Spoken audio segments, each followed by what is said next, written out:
Seeing the presence of a quorum, I'm calling this meeting of the Amherst School Committee to order at 6:33 p.m. on September 17th, 2024. I'm Sarah Marshall. I'd like everyone else at the table to introduce themselves, please. Go ahead. Deb Leonard. Oop. Jennifer Shao. Dr. Z. Thank you.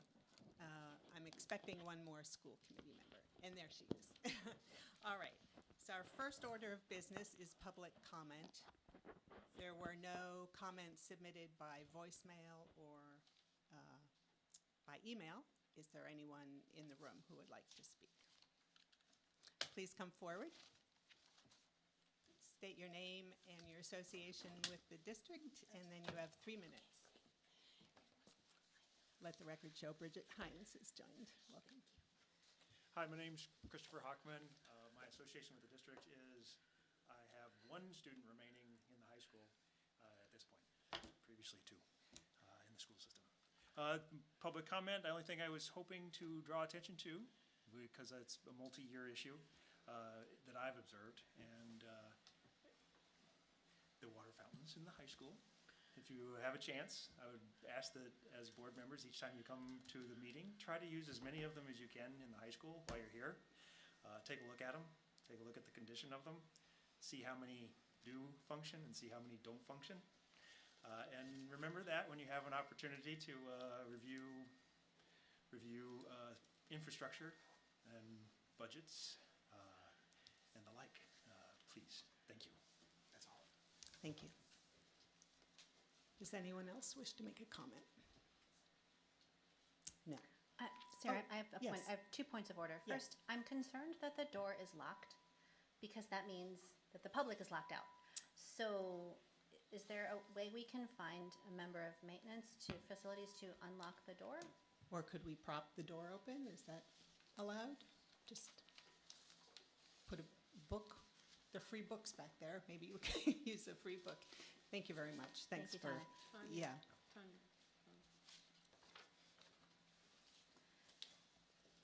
And while we're doing that, just Yes. secondly, might you want to explain that we're the Amherst School Committee, not the Regional School Committee? I think Just I in case called the the Amherst School individual- Committee to order. Oh, okay, just in case that individual wants to know that this committee oversees the elementary schools, and if you want to get a message to the regional school committee about the regional schools, you'll need to make that public comment at a regional school committee meeting. All right, moving along to the chair's update, which was very brief and was attached to the agenda that I attended a virtual presentation about public comment. I just wonder if any of the other members here happen to be part of that. No, well, they have posted the recording and the slides if you would like to see that for yourself. Otherwise, I attended the first CPAC, the Special Education Parent Advisory Council meeting, and that's it. And for chair's update, there was one submitted by Deb Leonard, who is our representative on the Elementary School Building Committee. Is there anything more you want to say about the August meeting was canceled, you said? Yeah, there was a request by the subcontractors to extend the deadline for the bid, which kind of moved everything, shifted everything a bit, but I believe all the bids are in. The last I knew, they were expecting bids on the 21st of August, and we'll be having a meeting on Friday, and we'll see where we stand. The sub bids came in on target. Fabulous. So the August 21st was the moved deadline? So there were several on, so the original deadline for the general contractor bids was the 14th of August. Mm-hmm. No, August, August. But then they extended the sub bids, which made the general contractor bids be due on the 21st, they thought, as of the email on the 14th. And I have nothing for But all the deadlines have now passed. Is that your understanding? To the extent that I have been updated, yes. All right, thank you. Thank you. Do any other committee members have any update? Okay, all right, thank you. Superintendent, Dr. Z, do you have updates for us? Yes. Mm-hmm. You want to pull it up? Is it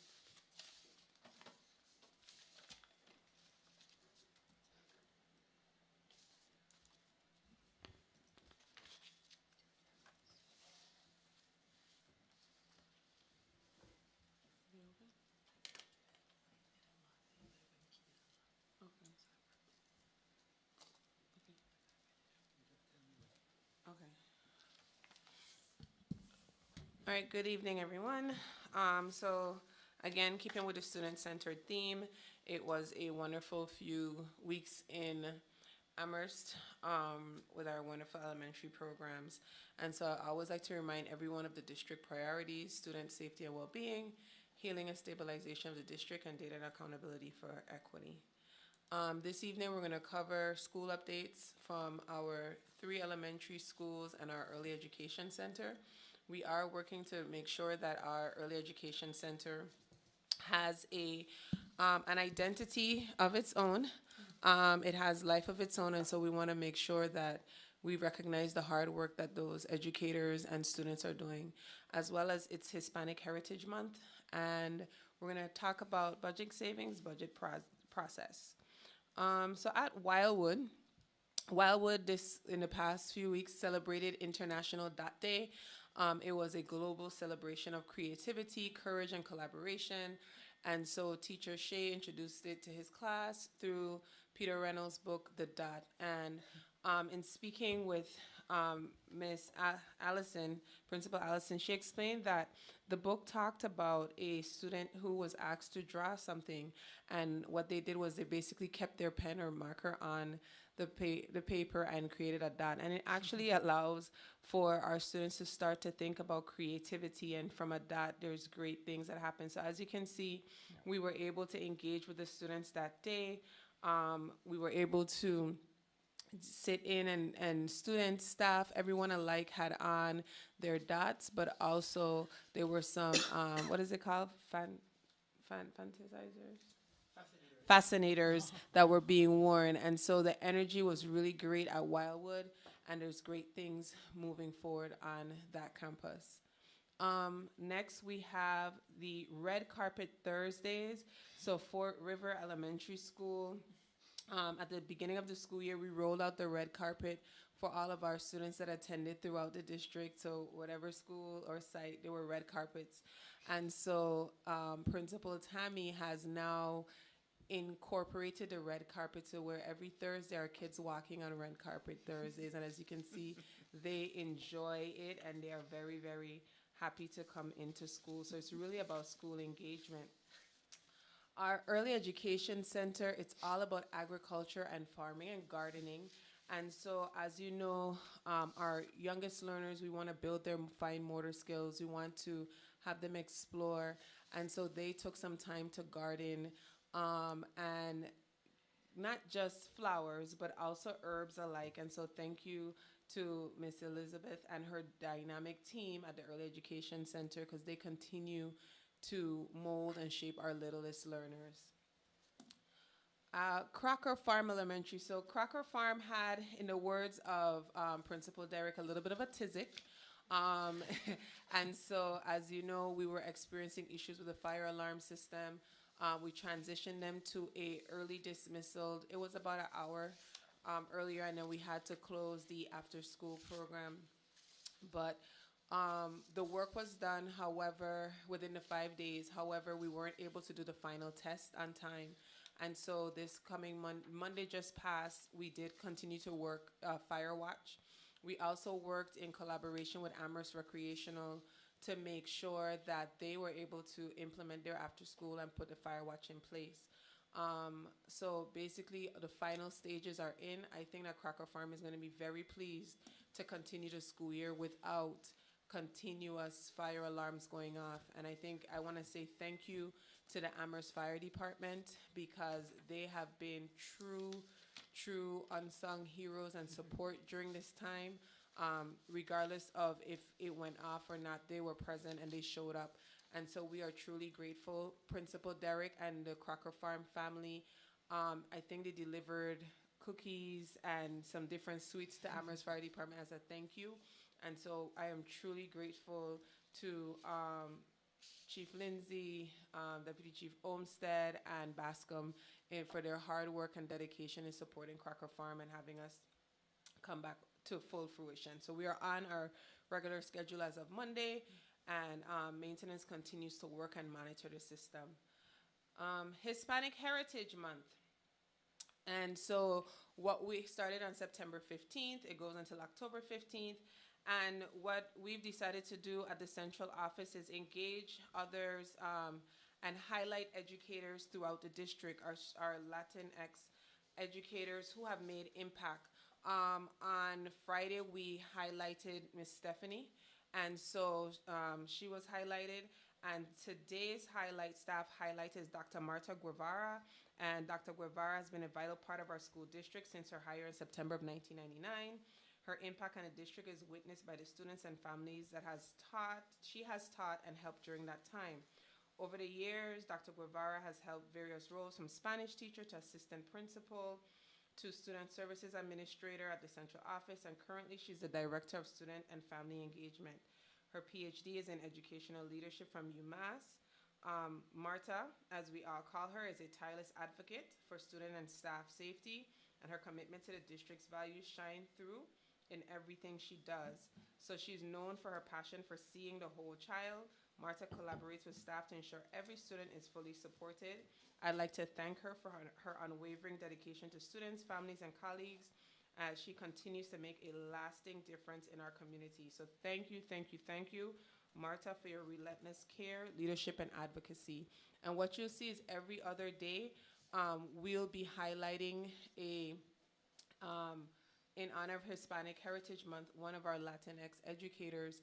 And so individuals within our school community were actually asked to submit suggestions and why. And so everyone was highlighted. So we are aiming to highlight every other day. So we started off with Miss Stephanie.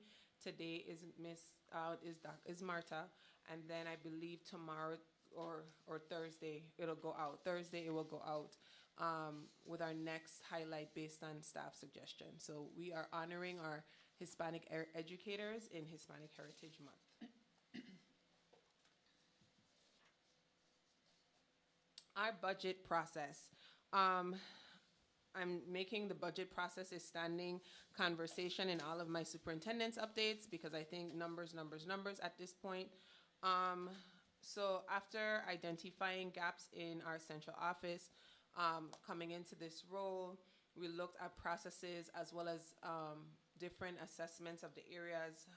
I've been continuously working with audits, looking at what we do, what does the data say, do we have data, do we not have data, what are some of the critical areas, and every day that I've sat in this role since July 1, things start to unfold. It's a new layer of the onion that peels back, and many days, just like an onion would do, I really do want to cry, but I don't. So there is restructuring that has taken place to better align responsibilities with our district goals, but particularly focusing on fiscal responsibility, and so ensuring that there are consolidation of roles to meet our needs and to help us function effectively and efficiently. The audits have uncovered issues that I feel should have been known and shared prior to me onboarding or in my onboarding. And so not having a full picture, it really creates delving into the status of the districts.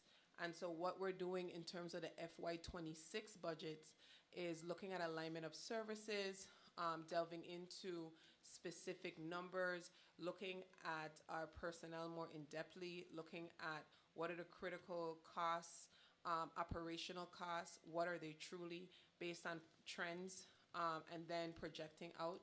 And so we have begun the audit of our payroll and budget processes, and that is in every district, so that work has begun. And I know that this may not be a Amherst only, but we do have a Four Towns meeting set for September 28th, and so I do want to say that publicly, that we are working in preparing, and I do know that this is one of the earliest years based on the budget office's timeline, and that we have been able to finish our end of year budgets and balancing moving into, for example, FY24. And so we are working to definitely get our be fiscally responsible, but also in alignment with our fiscal transparency. And as always, I welcome community feedback. We do still have our community survey. I was playing soccer on that day with the kids. They were teaching me how to play soccer. I did not fall, but it was a really great morning. So I do ask for thoughts and for everyone to go ahead and complete the survey. And that's it for the superintendent's update. Thank you. Are there any questions for the superintendent? Jennifer? I can just go to the QR link myself, but like, what is the I haven't seen the survey yet, and is it going to be available ongoing? Like, what's being collected in the survey? So the survey is a part of my entry plan. It's to collect data to see what are the glows and grows within the district. It's the opportunity to determine what we do well and from the community vantage point, but also what areas we need to improve upon. And again, as we work to heal, to stabilize, and to rebuild trust, we truly need to have that data in what is it that the community or parents see that are areas that, yes, we do well, but also areas that we may fall short in making them feel like this is a home or educational setting for their children. Thank you. And is it going to be available ongoing, or is it going to close at some point? So this is based on the entry, so it is going to close, but we are going to do different levels of surveys throughout the year to start to garner information. So right now, this is like overarching. Based on what we see and what we gather from this data, then we'll see where else we need to go. I also would like to do pre and post. Like, this is what you said we weren't doing well. At a certain point, circle back around maybe this same time next year and say, hey, have you seen improvements and what does it look like? And start to compare that data as a metric for district improvement. Thank you. You're welcome. Yeah. As a parent, I got the survey, and I have to say, I really appreciated the types of questions that are being asked. I kind of, at some point in my career as an Amherst parent, I got a little bit of survey fatigue, and perhaps skip some of them. But this one encouraged me. It really made me want to contribute to it. So I really appreciate that. Thank you. I have to thank our partners who helped us to develop the surveys because one of the key things is it's short and to the point. And the questions actually were created in a model that, like you said, engages parents and the community to give us a kind of full story. Follow up? I mean, unrelated, but about the survey also. It's always an issue in a community to get the full range of participants in these things. I mean, there's so many decisions that perhaps were made with a handful of input from the people who did respond. And I wondered your thoughts on making sure you get a large number and also the full range of our community. I think that with any sample size, it helps us to really determine on what we're looking for, and that's why the questions were critical. One of the key things that we're trying to engage as many individuals as possible is not only using Parent Square, but as you can tell at the end of each one of my updates, the surveys available is in the PDF. We're going to start to host some community events and parent meetings and kind of get it out that way as well. So trying to, within in a time frame, get as much response. It's hard, but we also know that we'll have to look and determine, it's never going to be the full voice, but we have to be very realistic when we get the feedback of whose voice and the percentage of voice that we've heard, and note that if we only get 10% of our teaching population, we can't say that the majority said, but we can say that there was a small population that felt like this was important. And maybe it doesn't drive every decision for us to jump gung-ho, but it helps us to reflect on there are individuals who feel like this certain thing is important. I have a few questions, and I'll start with the survey. Is this survey also for educators and staff, or is it mostly for families? Or? We have a staff survey that we sent out, and we Oh. repeatedly sent out to the staff directly. So this one is for community members and families, and then there's a specific staff survey. Okay, thank you. We do have one for students, but we haven't rolled that one out yet. That we're going to kind of hit towards the region, especially so that we can kind of work with our high schoolers and middle schoolers to get their input in restructuring. Okay. A question about the Crocker Farm fire alarm business. Should I assume that 2 weeks ago or whenever the alarm was constantly sounding, you had to evacuate the school every time? Yes. Highly disruptive. Yes. Yes, okay. And I gather the school is back in session for the full day, but you're having a fire watch because the alarm isn't ready? What does that mean? Are there fire department personnel on? So what occurred was that Friday evening into the weekend, the fire department has to test this alarm system and ensure that it is fully functional. We were unable to have that test scheduled by Friday close of day, and so what we did was we continued to run the fire watch this week. But what is that? What So is a that's fire just watch? so fire watch is where there are actual individuals who are trained by the fire department to identify signals that there may be a fire in certain areas that are not heavily populated. So they are, so for example, our principal, assistant principal, there were individuals from maintenance who were all trained to look for any signal that there may be a fire because there would be no fire alert system. And Got so it. that's what that was. Thank you. And a question about Hispanic Heritage Month. It's wonderful that you're highlighting educators and staff. But do you know if curriculum is highlighting Hispanic heritage in any of the grades or in any of the classes, or the buildings as a whole are doing their own student-focused celebrations? Or? So every building is doing something different. For example, as you know, I'm in a middle school, so today there was like a fun fact about Hispanic Heritage Month that the students presented over the intercom. Different schools are having different activities, and different teachers are doing different things in their classrooms. As we go through the curriculum audit, one of the key things that we'll look when we talk about equity and diversity is how do we incorporate the different aspects of national celebrations within what we're doing in the classrooms. Great, thank you. And I just want to say to the public, because your slide mentioned the Four Towns meeting, that relates to the regional school budget, not the elementary school budget. So if people haven't heard of that before. Any other questions for the superintendent? Bridget? Yeah, I just wanted to circle back on the budget again, especially about like the fiscal 25 update. You said you've done some consolidating. We're still not sure. Is that on the agenda somewhere? Or Fiscal 26, not 25. For fiscal 26. the budget that we passed for fiscal year 25, right? So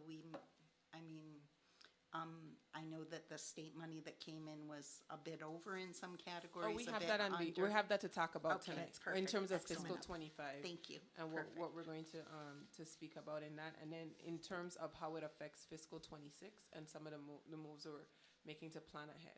Awesome, thank you. No problem. I had a quick question. Yes. So the alarm system, the fire system will be tested this weekend. No, it was tested It was tested. this week.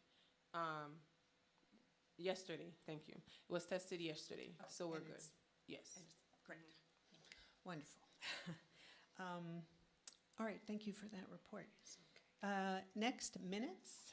So I posted draft minutes of our meeting of August 20th. I know some of you were not here, but I'm hoping you'll call out any mistakes, and I'll take any corrections. I guess I had a blank spot at the end of the superintendent's update when I didn't know the name of the guest speaker, but NIBE provided that. That was Robert Peters.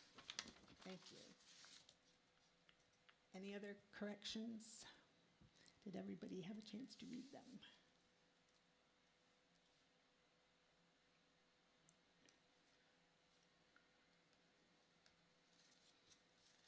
Yes, Jennifer. I move we approve the minutes of August 22nd. Sorry, I move we approve the minutes from the meeting on August 20th. Thank you. I will second. Any other? Jennifer, I you just have have it? a Yeah. thought that if we follow the tradition that those who didn't attend the meeting abstain, we might not pass these minutes tonight. Right, but that really is it may be a tradition, but there's nothing in either, Robert's rules or our policy that requires that. So I'm hoping someone will vote for them. So all those in favor of accepting the minutes of August 20th with that one correction, please. 3, and you're going to abstain? Okay.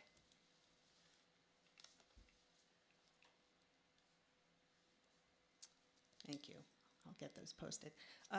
We're going to delay the warrant report to the end of the meeting because there are many, many warrants, and maybe not everybody wants to wait around for that. I don't know if there are gifts also. I didn't see any posted. So, okay, probably no gifts. All right, then to our first item of new business. It continues a discussion we started on August 20th. And just to recap, a woman who's interested in starting a private elementary school in Amherst reached out to find out what the process is. Turns out we have a statutory obligation, but we don't have a process.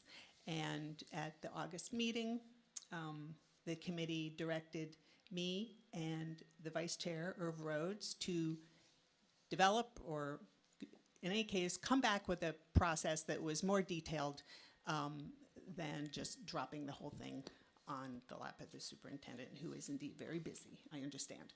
So I have attached several documents to board docs. One of them is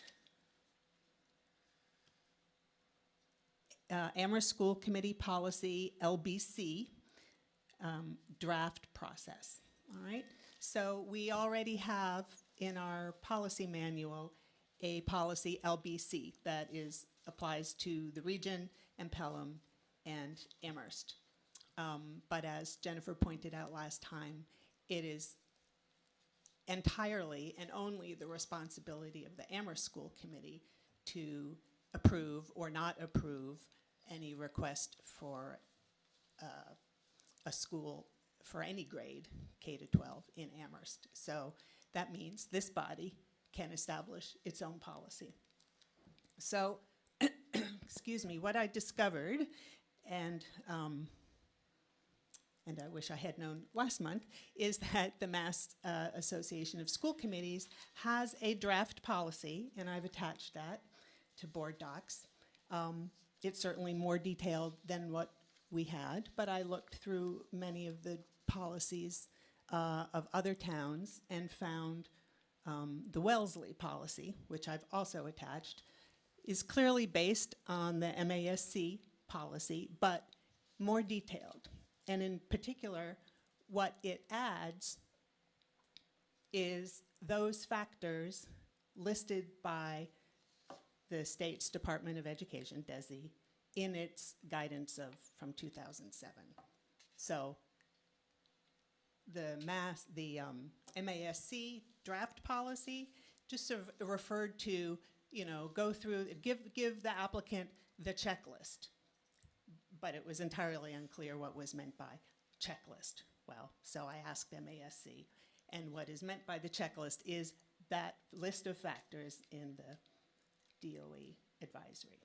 So those were pulled into Wellesley's policy. And so what I've done for Amherst is basically to take that Wellesley policy and, excuse me, obviously change the name of the town,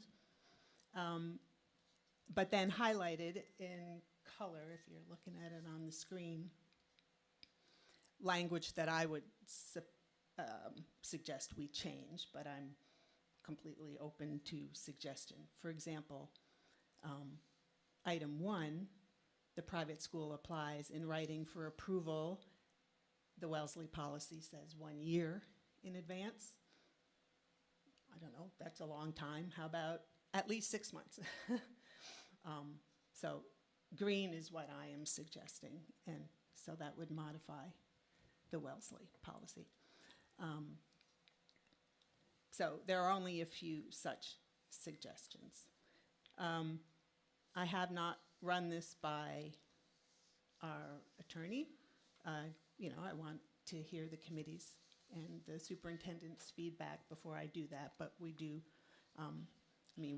we do have an interested party who wants to know what our what our process and is, and I think if we're going to settle on a process for this applicant, we might as well make that the policy in case someone else comes forward.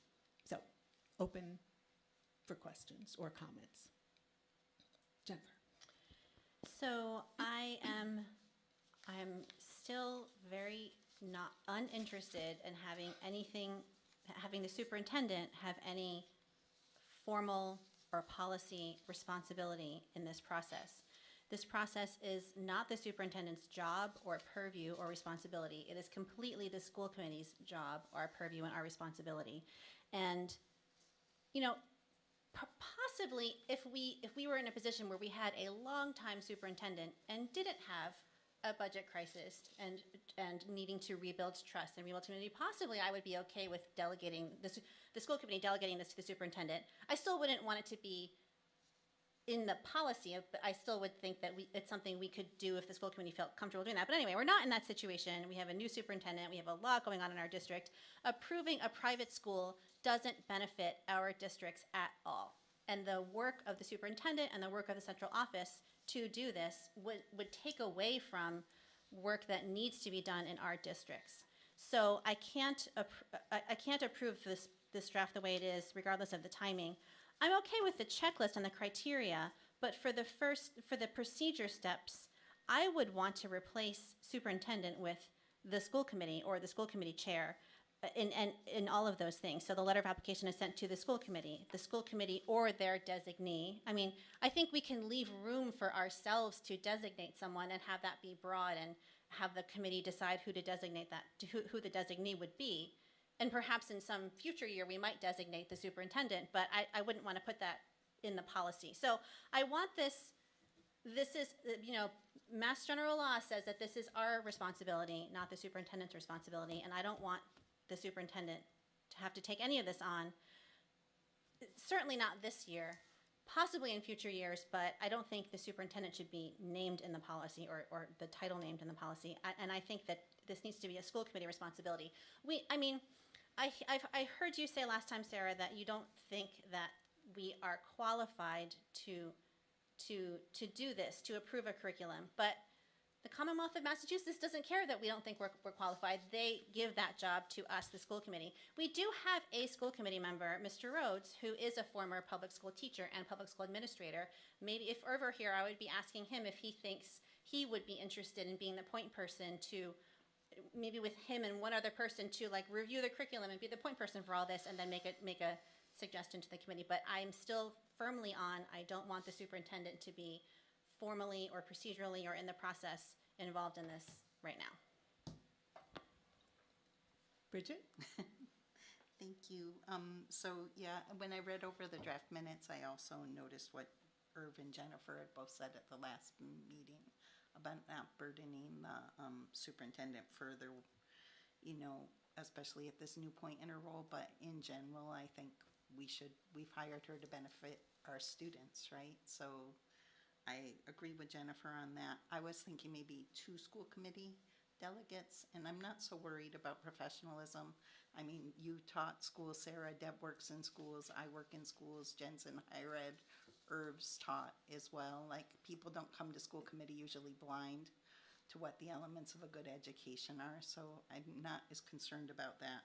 There were a couple little details that felt like would be important in the draft to me. One is something regarding traffic safety around the school area. like that I'm we. saying, sorry, that's something you would add, or that's Yeah. something here? Oh, No, I would like to see that added. And then the second thing that I think is that we should have something specifically stating that the school has policies and procedures to support students with disabilities. I don't think we can require that because a private school doesn't have to accept. Under ADA, they can't turn someone away based on their, like there would be legal, that they have non-discriminatory. I'm sure that there's a legal way, and I'll do some more research. It just popped into my mind now, but I Yeah. think that legally, we want to hold them to the highest standard of inclusion that we can legally do. Right, both it's my because of the- understanding that if, and maybe they do have to take students with disabilities, but that process is managed by DESE, that side of it. Because it's I think, DESE federal doesn't law. manage private schools. no, the review of what they would do for students with disabilities. Okay, I wouldn't want to leave that out. I wouldn't vote if we didn't have some way to include a piece like that. Hold on, just making notes.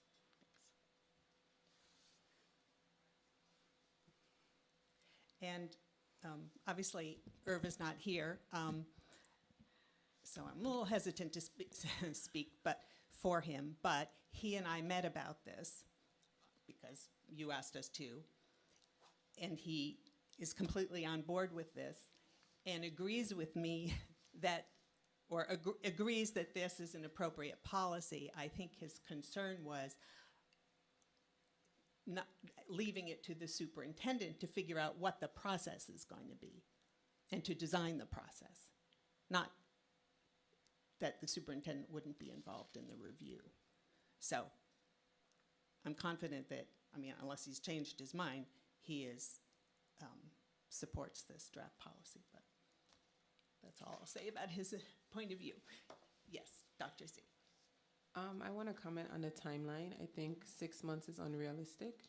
I think that to do a clear and honest review, it needs to be submitted at least a year in advance. And the reason being is that it gives the committee, as well as anyone else who is reviewing the different aspects, the time to go back at it, like giving them the timeline of opening. So if they plan to open in August of 2027, starting in August of 2026 of the application process, submitting it, the back and forth, that's critical. I also think that having I see that it says the site plant equipment adequately support the program and are operated to ensure the safety and health of the students. I'm sorry, can you just refer me to the, Page 2, and B is physical plant safety, and it's B. yes, thank you. The one thing that I don't see that is not being requested, and maybe I missed it, is a layout, a suggested layout of what, for example, the building layout, or to make sure that they're in compliance. Having a fire inspection, safety inspection, but just making sure there is like a building layout. Something in the time that we're living in right now that the committee should consider is a possible crisis management plan. We understand where we are in terms of the issues that we're facing, the crisis and trauma that we're facing nationwide. And so one of the things, just to make sure that there is emergency management and a crisis management plan in place for the school. Crisis, sort of broadly defined, like it could be a national or a local event that's impacting the school, or something in the school community. Right. And What is their plan for fire? What is their plan, active shooter, trauma? Just making sure that they have in their brain, they've started to frame what they would do in any frame of a crisis management plan. So as a public school, we have one, which we're working with our community partners to update. So again, making sure that we're aware that the most recent practices and trainings are in play. Deb? So, all the attachments are useful. One of the things that Wellesley didn't include that MASC suggested or had in their sample policy is a presentation to the school committee, and then a formal action based on the recommendation of whoever is reviewing it. It's clearly not going to be the superintendent. But those two things were in MASC that I didn't see. Sorry, what was the second one? The A presentation? formal action based on the recommendation. So there's, I'm just following the steps. So it goes from 5 to 6. Upon successful review by the, Right. a recommendation for approval is presented to the committee. And then the committee is and then the private school is notified of Right, the so- decision. But MASC actually says that the school committee takes formal action on the recommendation.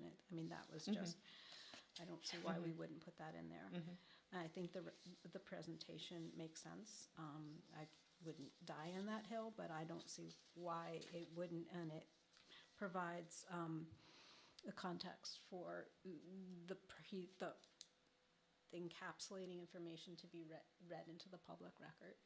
So I would encourage that. I had a couple tweaks on things like the private school submits a completed application, but we didn't say there was an application. We just said that there was a checklist and applies in writing. I guess that's what you mean by, that is meant by application. I know, but I'm not sure what the application involves. There's a letter for requesting approval, and then we give them a checklist criterion. Well, it says the private school application shall include, right under criteria. Okay, all right. Okay, and then there are things like, I'm certainly not gonna be comfortable with 6 months when private schools could be out of session for a good chunk of that time, or our. Say that again? What? So, in advance submitted for approval, not private schools, we could be out of session for a good chunk of 6 months. I don't see us being able to commit to turning around an application within a 6-month period if that I includes. agree, and this only summer. says what the private school, what puts a demand on them, not on us. It doesn't say, nowhere in here does it say how long the school committee, or how long the review process might take, or the school committee shall make a decision within X. It's just have to give at least some block of time, So, which we determine, and I think that block of time should be a year, at least, at least a year. Okay. In advance of planned opening. And yes, I think we hadn't discussed our turnaround time, so I think it would make sense to indicate that we can't leave a school hanging for as long as we choose. So I wonder if we would include that in any kind of policy. I would, just looking for alignment, because reading this teeny tiny writing from Desi, it seems like our responsibility is to make sure that the education provided by the public school, the private school, should we approve it, has to kind of align with the sort of standards we require for our own students, because they talk about standards for approval of private schools. There's procedures, other agency approvals, records and materials the school's required to maintain, the criteria for managing thoroughness and efficiency, as well as the standard for private school approval. And I mean, I see an outline of the things they're supposed to provide, but I don't understand how, given this checklist, we're then supposed to be able to determine whether or not in these areas there is a thoroughness and an efficiency. I guess Effectiveness. efficiency. Efficiency? Efficiency. I don't know. I will check. I'm just following what Desi says. And then back to what I think you and Bridget were going back and forth on. I think we can, and this would be a question for Mark Terry, I think we can require whatever we want of the private school as long as we consistently apply it to all private schools within our jurisdiction. So I don't know if that means existing private schools, whatever has been applied to them, we need to apply consistently. If we create a new set of policies and procedures, what does that mean for the 2 elementary private schools in our jurisdiction? I think those are lost. Those 2 schools that I'm thinking of have been around for at least 50 years. So I don't think we have any way of knowing. I'm just, well, if we're going to start applying policies and procedures to a new private school, we have to at least verify what policies and procedures were provided. Okay, we don't. I would ask Mark, but I'm not going to die in that hill either. The last thing I would say is then the kinds of things that we need, I think, to provide for these students in our jurisdiction is the same kinds of policies that we have. So the ones that we've been reviewing recently, I mean, I would expect them to have a Title IX policy on the books. We're not their lawyers. So, I think we the way I read it, it is our responsibility, but, to make sure that the kinds of protections provided for our public school students are in place for the private school students as well. Maybe I'm misinterpreting the document. All right, let me say a couple things. First of all, to Bridget, I think I was misunderstanding you. A private school evidently does not have to have a special education program. That's what I meant. Yes, accommodating students with physical disabilities. I don't, what the distinction is, disabilities and requiring special education, I'm not sure, but. So I want to still push back on, I understand Dr. Z and her staff are very busy. But the Commonwealth, it's our obligation to the students in our district to provide them an adequate education as that is defined in curricular and other terms by the state. But we don't do it ourselves. We don't design that curriculum ourselves. We don't even really assess what we're doing to see if it meets all those objectives, curricular objectives. We hire people to do that because they are expert. And I feel that, I'm imagining Amherst children who might go to this private school. I wish they would come to our public school, but for whatever reason, if they want to go to a private school, I feel we have a duty to them to make sure that the education they're going to get is comparable to what they would get here, because they need basically our permission to not enroll in our public schools. So I think that the education a private school is going to provide should be reviewed as thoroughly as what a public school is providing. And we don't, I don't think we do that for our public schools. We hire professionals. And if I were charged with making the determination about a private school curriculum, I would be on the phone to the staff to get information from them. So I'm not sure that it would be all that much of a time saver. It might be a whole lot less efficient use of everybody's time. So, Jennifer.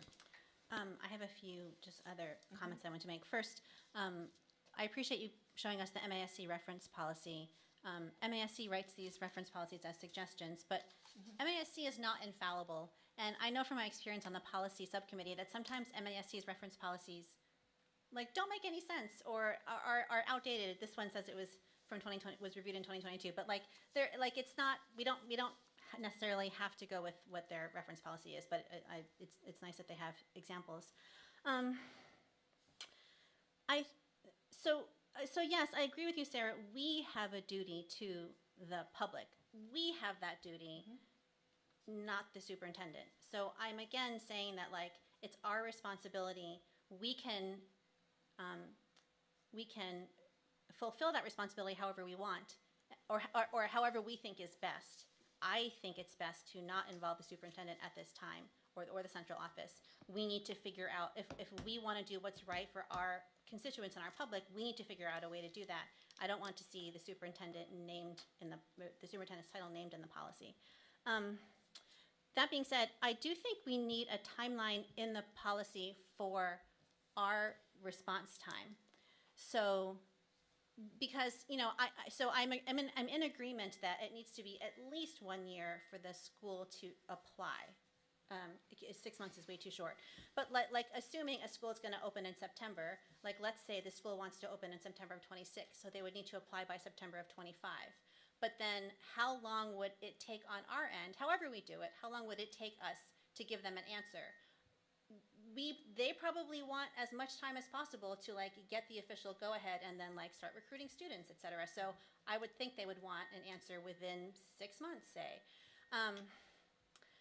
So I think it makes sense for us to say apply a year before you want to open, and we'll give you an answer in 6 months as outside figures. All that being said, I'm being realistic and thinking about the election schedule and cycle in our town.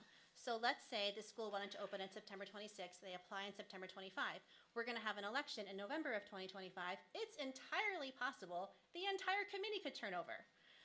So, and those new school committee members would be seated January of 26. So do we want to make it like apply 18 months ahead of time, and we'll give you an answer within 6 months or 6 months or more before your desired open date, something like that. And just my last bit of input is for the chair, which is that you showed us this policy and asked us for our input, and we're giving you our input. And I'm hoping that you'll take our input and consider it and research it, even if you think at this time that, even if you disagree or think at this time that it's not relevant or that we're mistaken about something. Like, we're giving you our input, so right. Thanks.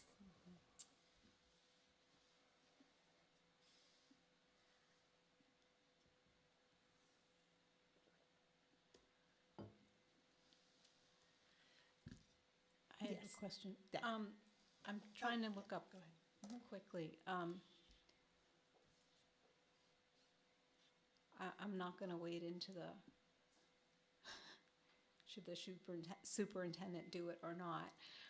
Just in terms of the students in our district who attend and the students that we get foundation budget money from this Chapter 70 money from the state, do we know if we get foundation money for students who choose to apply to private schools, or is that not? It's based on enrollment. It's based on the our foundation enrollment is somewhat based on our student.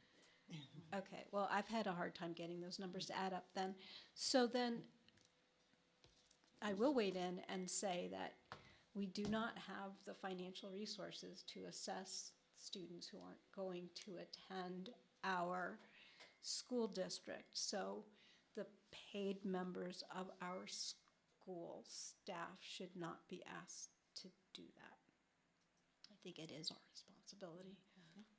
I'd like to ask Dr. Z if she has any idea how big a job this would be for staff. I mean, like, yeah, of course, we don't know if it's a K to 6 school or it's 4 to 7 or what, but I mean, do you have any comment on the degree of time commitment that something like this might take?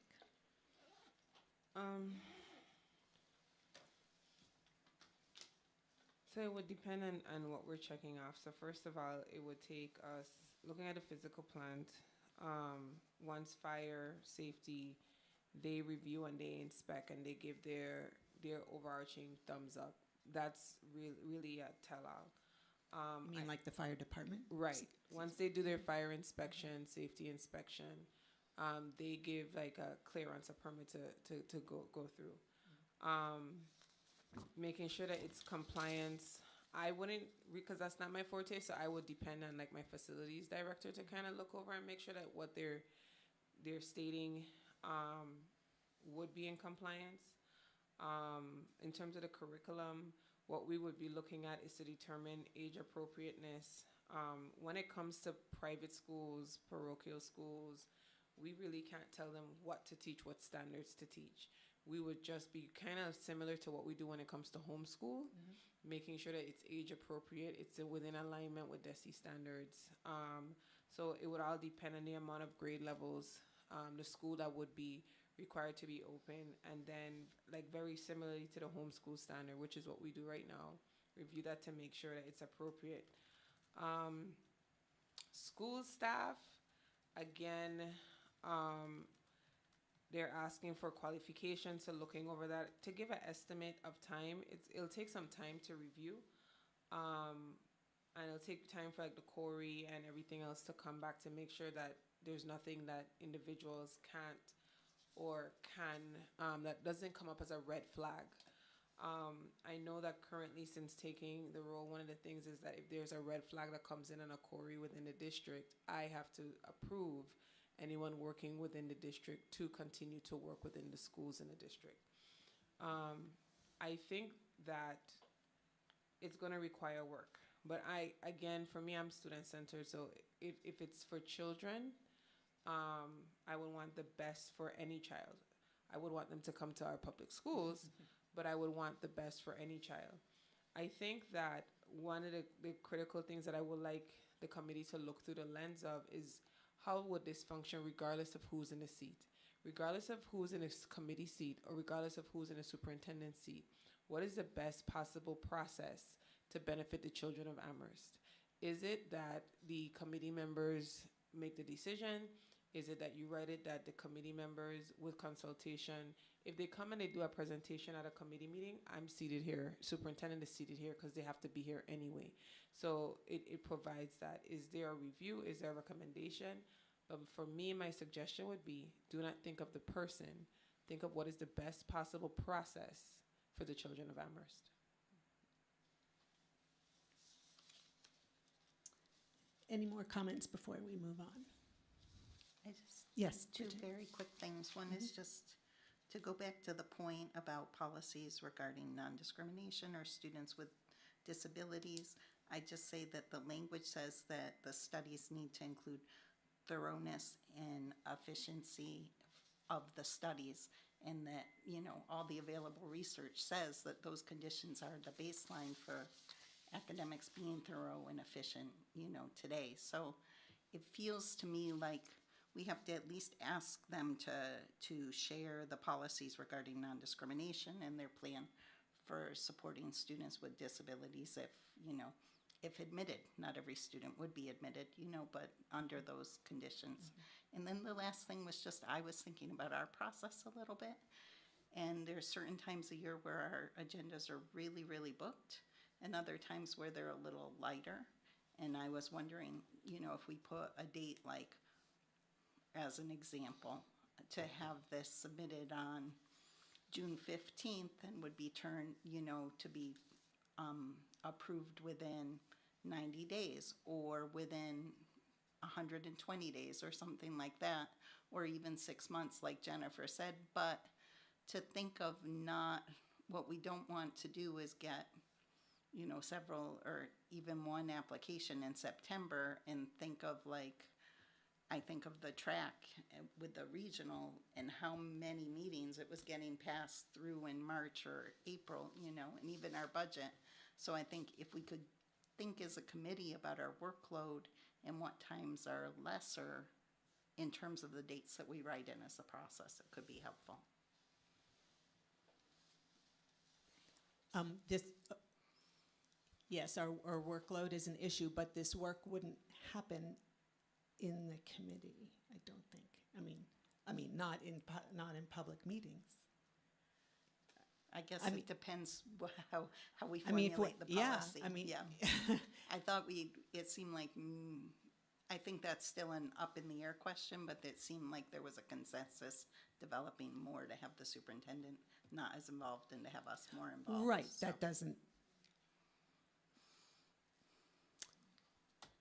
It would, yeah, that would be a problem for us, I think, if we had to do it in open, time-wise, if we had to be doing it in open session. But Deb, How about at the time the policy is submitted, the application. the application, within the next month, the committee makes, or within the next 2 school committee meetings, the committee makes a decision about the timeline in which it would give its decision to the applicant. That allows there to be flexibility in real time based on the agenda, and that's it. Dr. Z. I would suggest that you do a backwards model and you start with application submittal time. How long would that take for the committee to review? Then say first presentation, how long that would take for the committee to give feedback in the presentation. Like, honestly, is sitting down and saying, if they submit this a year and ahead, put 12 months and span that out and see what realistically would be a realistic timeline. Worst case scenario, best case scenario. If it is the intent to have 6 months as suggested, what would it take for you to have 6 months? And do 2 timelines. I think that Bridget's concern around time of year is valid, where if you say if it's around the time when you're voting for budgets and we're in budget season, then this would not be precedent. Or if it's 1 month, a meeting a month, maybe we're meeting to say, hey, we have this presentation next 2 months. So my suggestion would be to outline the process as a committee. I know that someone has inquired, but the one thing you do not want to do is rush the process and put something in place that now you have to turn around and change. That's my suggestion. So my suggestion to the committee is you have what you suggest the processes to be in terms of what the application would be. Take that and look at it and say, how long would it take me, even if the superintendent is not doing it, but how long would it take the committee to review even the recommendation? If the superintendent was to do it, what would that take? If the committee needs to meet to do it, what would that take? Is it in open session? Is it in not?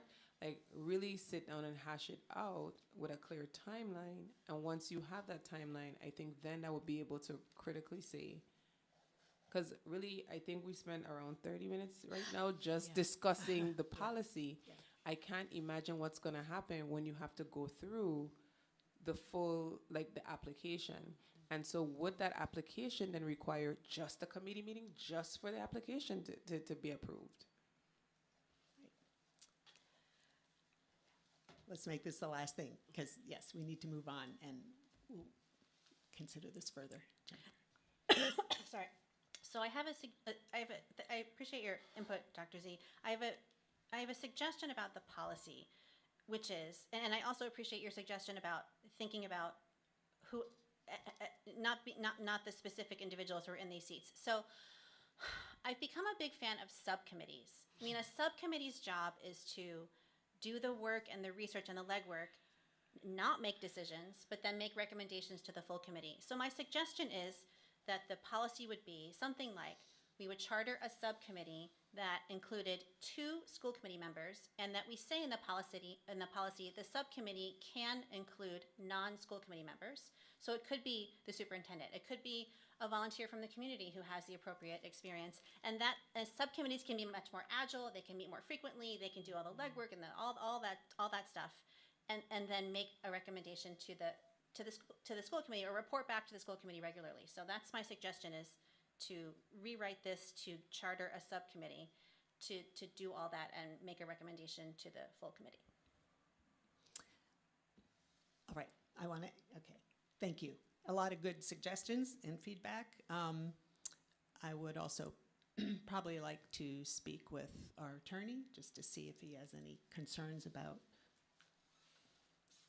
whether, if essentially we did the work ourselves, or largely ourselves, if that would, anyway, just see what he says about that, because I do not see that, I didn't find any other school district in Massachusetts that approaches the issue this way.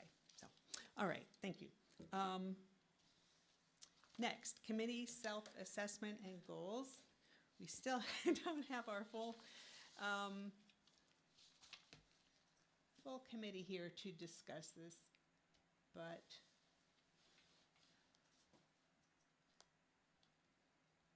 I would like to have a look. So if we can bring up the document. Nibby, can you show it? Thank you. So the beginning of this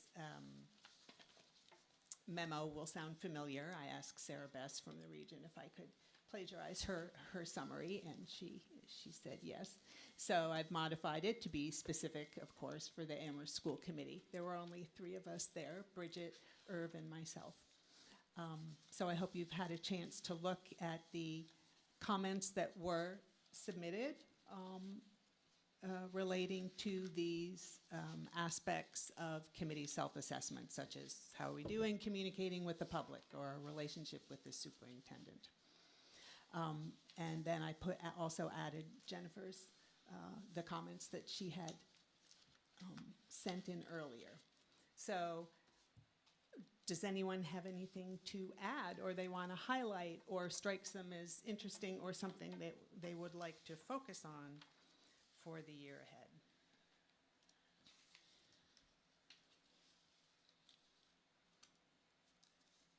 I will say, with respect to policy development, one of the comments is we need to have that should be active policy committee.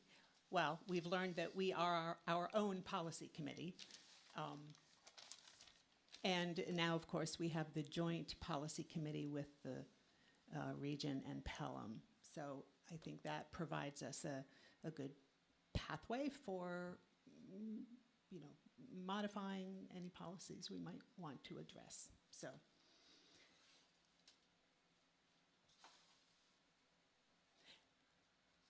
Jennifer, you had a suggestion about the meetings, taking comments in meetings.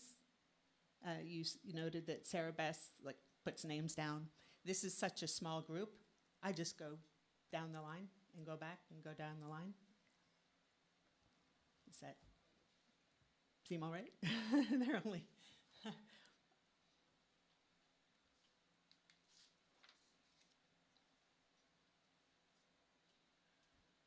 Well, I would suggest, in my dipping into the policy handbook, I have seen policies that were not updated to reflect just our new charter, like things about when we take office, and so we could have as a project reviewing some of our own policies, and if we need to take changes up to the joint committee, we can do that.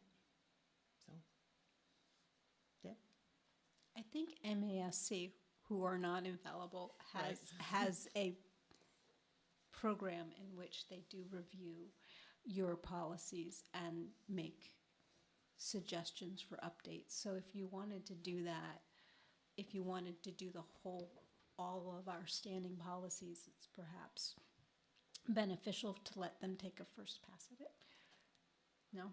Well, it's just a lot of policies. It's a lot of policies. That's We why I'm might- saying it. We could all just maybe, before our next meeting, spend some time looking at the policy handbook. We could focus as a group on reviewing one section, like the instructional policies around instruction or curriculum. Or we can just deal with policy concerns as they arise. So. Bridget, you have? I know that was a concern of yours. Yeah, no, I think that, just looking at the policies, some of them seem to be like a little more outdated, et cetera, so, looking at them, but if I were gonna start, I think in line with what I was thinking about, that educational leadership piece, that we could start with ones related more to education or the curriculum or those pieces, especially at the elementary. I mean, that's sort of the heart and soul of That's things. why we're here. Right, exactly. Yes. And then there was one other thing I wanted to talk about, which is just communication with the public. I think, obviously that's our sacred trust as members of the school committee. We're elected here by the public. And even though the meetings are a main way people can view, some of our meetings, unless there's something spicy going on, is like 5 views, 6 views, right? We have 1 or 2 members of the public. And so I'm just thinking if there are ways to add to the superintendent's newsletter or to one of the different places, like the school committee meeting tonight, this is on the agenda, and that or in the elementary newsletters or something like that, so people know. Because I think that one thing that can happen is that people hear about things after the fact and are upset, instead of hearing about them while we're making the decisions. And the better our communication is with the public, better we are in that. Well, Dr. Z. I don't mind adding the dates to the family forum. I think we added specific dates that around what's happening in the district in the most recent one. It is going out bi-weekly, but I think that we can add that to the forum in terms of what's coming up for the month. So that's fine. And just put all of the committee dates on there. That's fine. Thank you. That'd be great. All right. I've also wondered whether the public, anyone, would find it useful if we, let's say, either in a update from the superintendent, or we could give to the PGOs, like links to our minutes or videos. Just make it. And if no one objects, I'm happy to do that myself. I think the videos are probably better than the minutes in a way, because it gives the fuller context. Deb? Yeah, so a website that has up-to-date information instead of having agendas and items in board docs. And what was the and?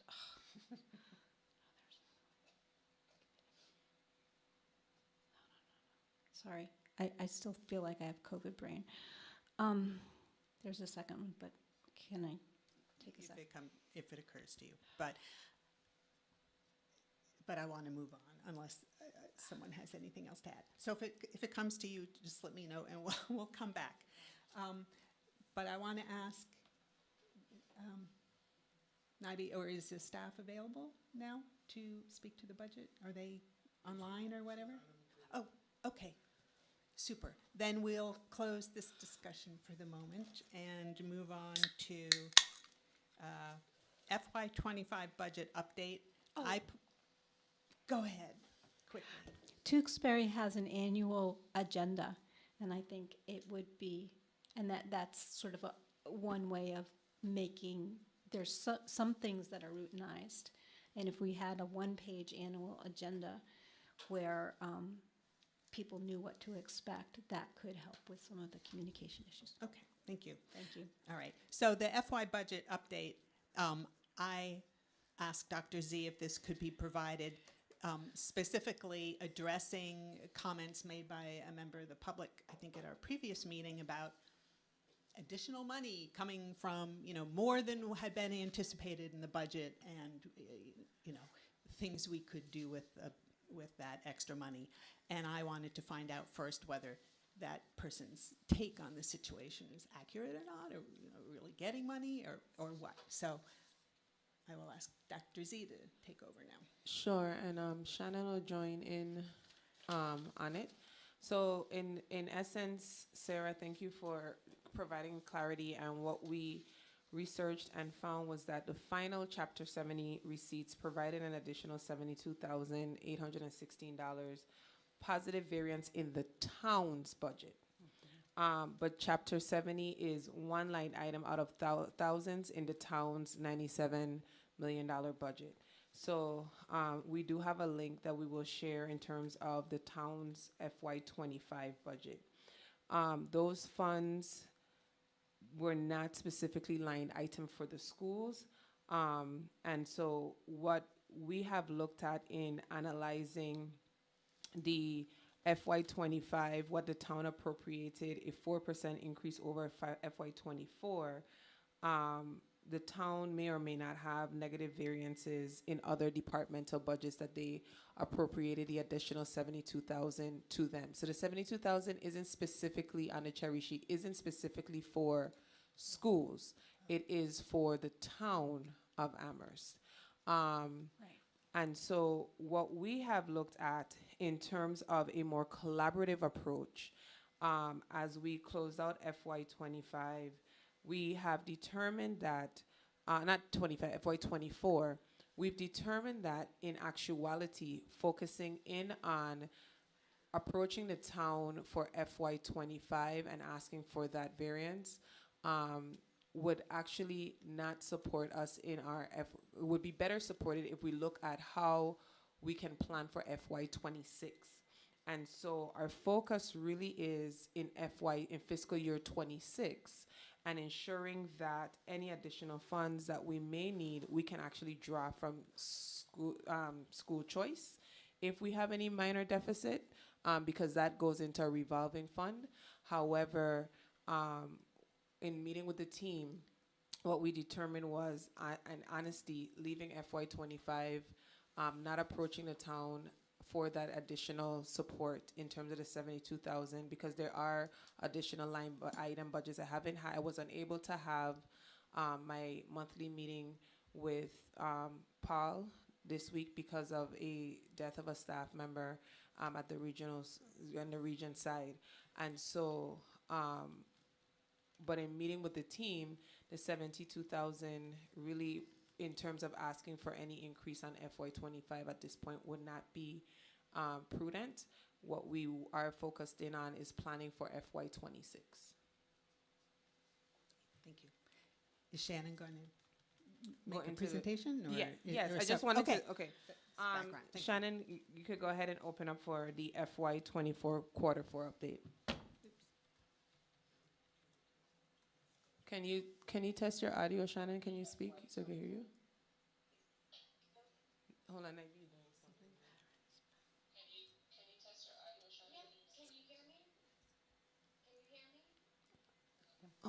A bit.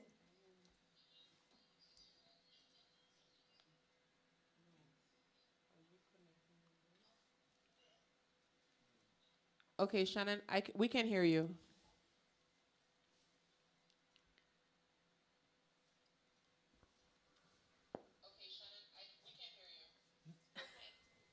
There might be a delay because I can't hear you, but I hear you on the YouTube video on my phone. So that's why I'm listening in, just in case there is a delay if you ask something and I'm stony faced for a minute.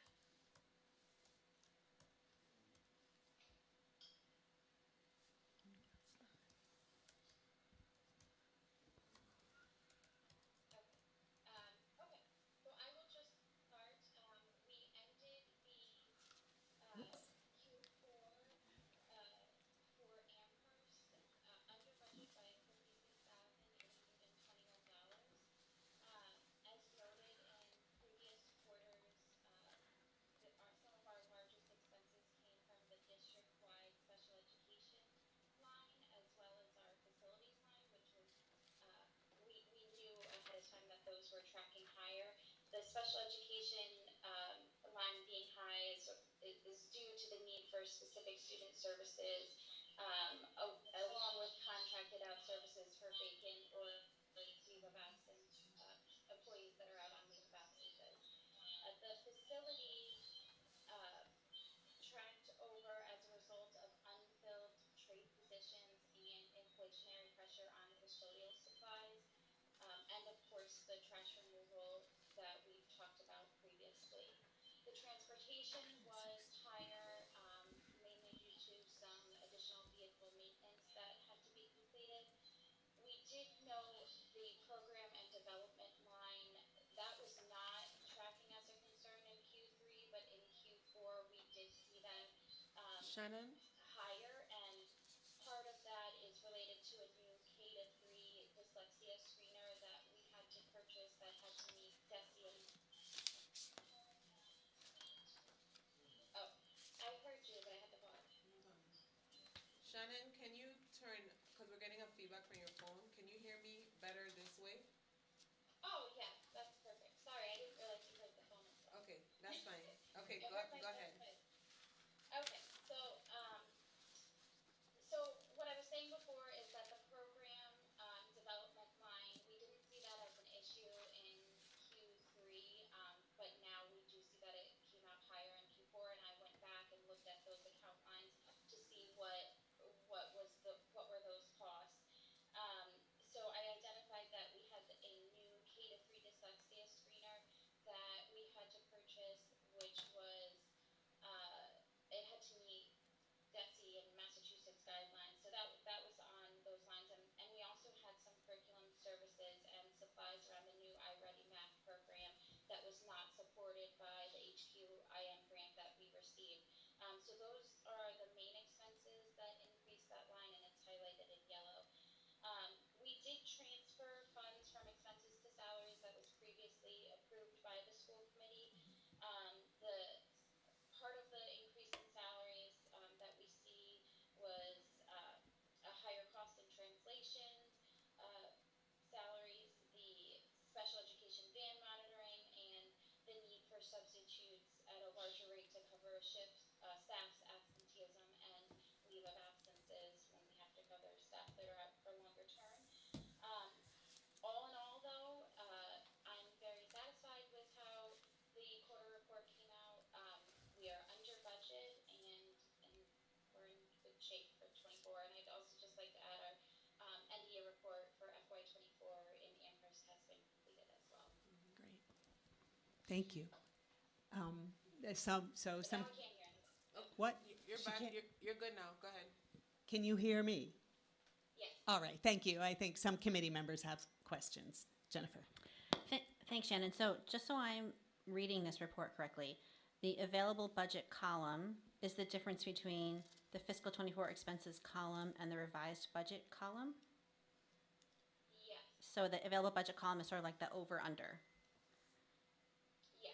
Okay, so if I glance at that column, I see a big overspend in special ed, which you talked about, and then, and facilities, which you talked about. There's like an underspend on utilities, and I don't, did you talk about that? Like why is utilities, there was an No, underspend? but I certainly can. So there's a large underspend by utilities. So that had to do with we had budgeted a certain amount of funds as ESSER in the 24 budget, and it was a clean pickup and move on to ESSER to take it from utilities. So that's why it looks wonky. It's because that's what we moved on to ESSER, and why there's more available in utilities, why it was down so low. It wasn't actually down. It was probably more, I don't know what the number was off the top of my head, but it was probably more in line with what we budgeted. But because we used ESSER to support the budget, we had to take that expense off the appropriations and put it on the grant. So that's how it's reflected here. Thank you.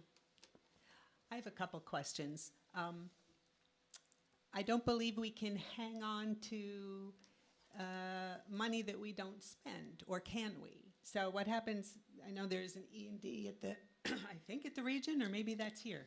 What happens to that $56,000 it looks like was left on the table? So you are correct. The E&D is in the region only. Whatever is left, the town,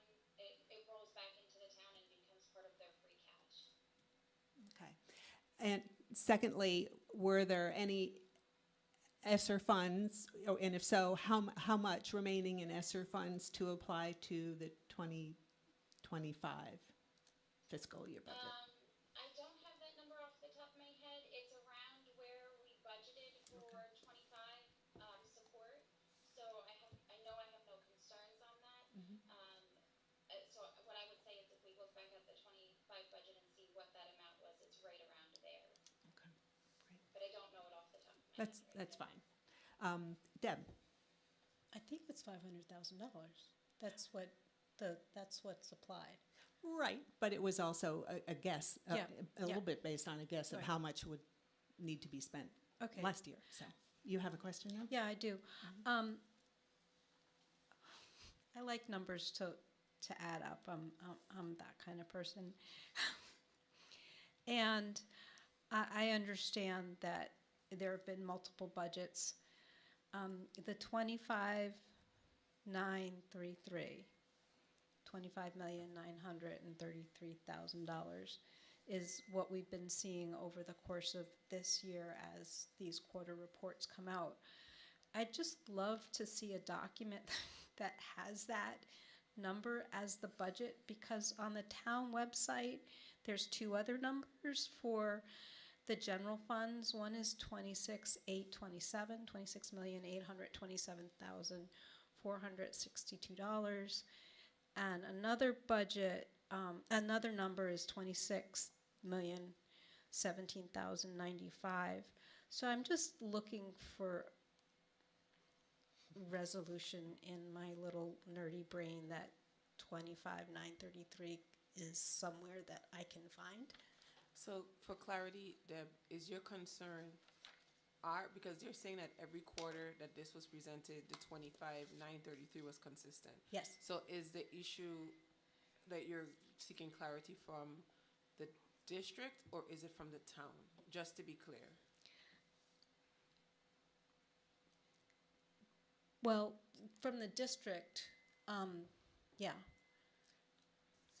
The town has a link to the budget that they approved with a statement that they said it was $26,827,462, with a note that said that the Amherst School Committee voted a total of $26,017,095 and specified other adjustments different from the linked document, and an updated document will be published when available. But I can't.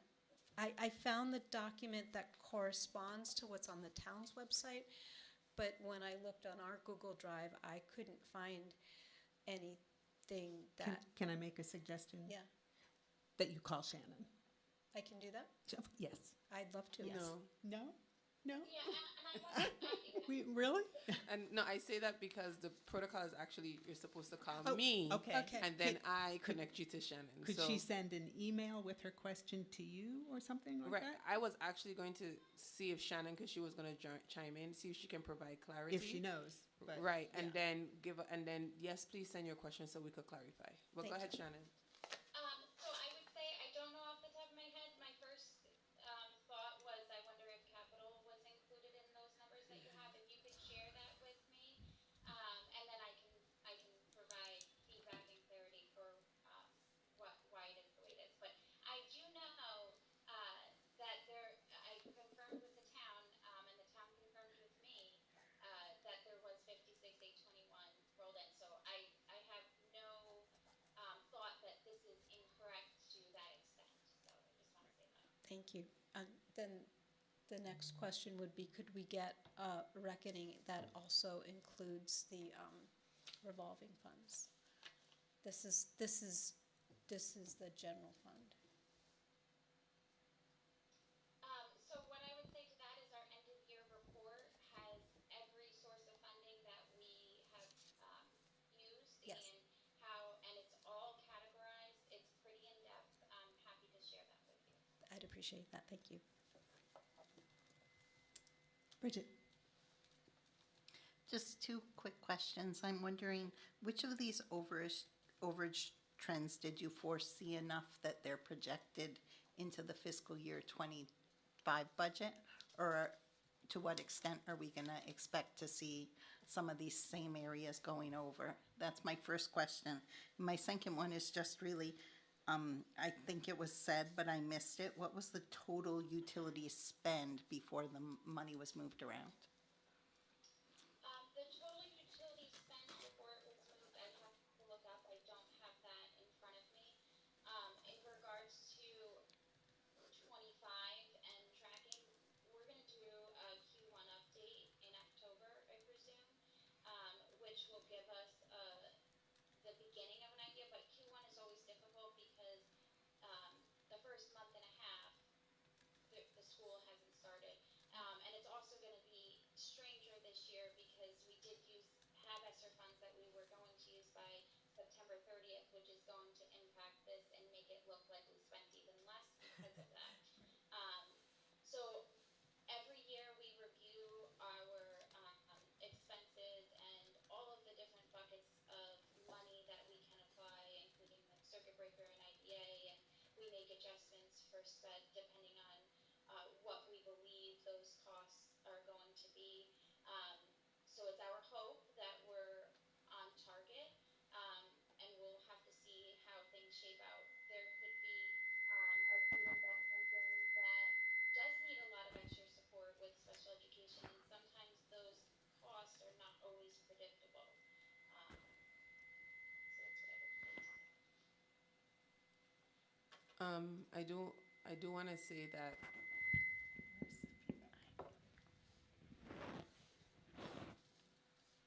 I think I do want to say that we could already project that our. Maybe mute her? I was saying I do want to say that we can already project that our special education costs is something that, in looking at our recent trends, is what our budget is increasing. And until we really work to rectify our staffing, our services, Shannon really pointed out something, and I know she talked about staff attendance and how that impacts, because when someone doesn't show up, we pay for a substitute. When they're on an extended leave, we're paying that individual and we're paying the individual who's coming in. And so there are different things that happen in a school year that we aren't really able to truly account for. But as we look at our trends and we start to budget out and we start to project, it is critical for us to look at those areas who over time has been consistently increasing. And I know special education up to today, I was telling that we spoke to the director around, what we can do, because that again is an increasing cost with services. All right. Thank you very much, Shannon. Thanks for attending.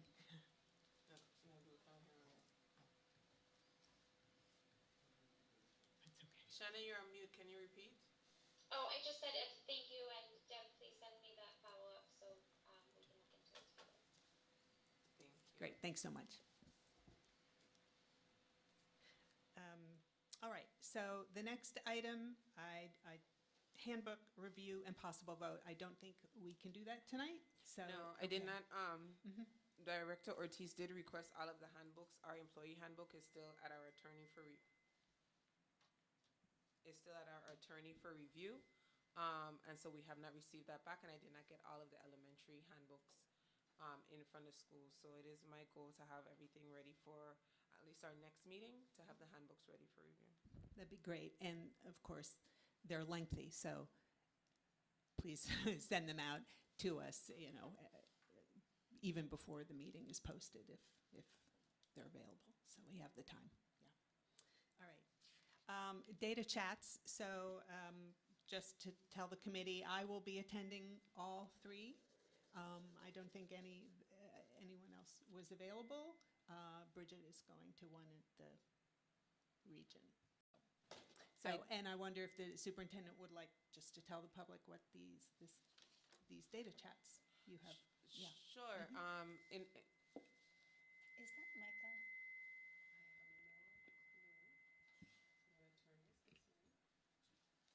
Okay.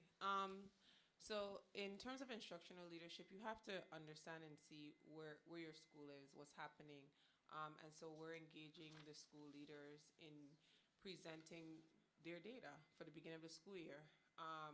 analyzing and looking at, for example, the high school graduation rate. What are the trends that we're seeing?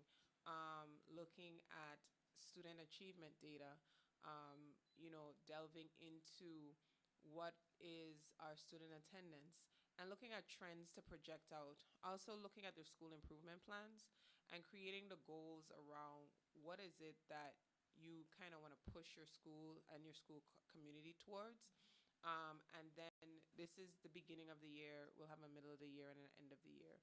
So it's really, delving into what's happening at the school, taking ownership of that data, and, not just academic, but behavioral as well.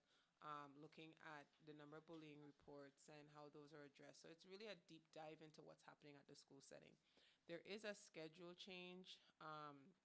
So this week, we lost one of our beloved campus monitors at the region, Mr. Will Chapman.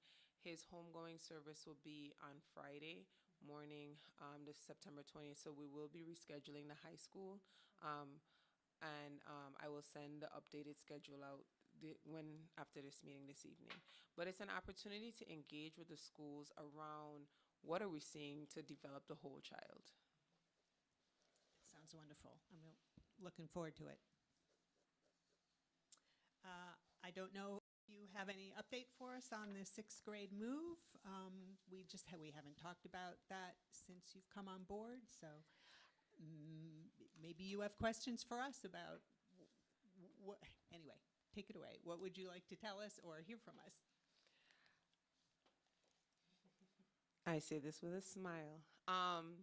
So most recently, I was contacted through our DESI regional representative, and we had a very great meeting, and that was the first time that someone informed me of really sharing the information around what the plan was in terms of the sixth grade moving into the middle school, leasing space, and what the steps would have to be to move the sixth grade into it. I feel like since I've come on board, there's overarching things. It feels like umbrella topics, but there hasn't been any details and stems into what are the critical areas and projects and timelines. All of these projects, and I know Deb listed a host of them the last time, all of these projects take finances and it takes planning.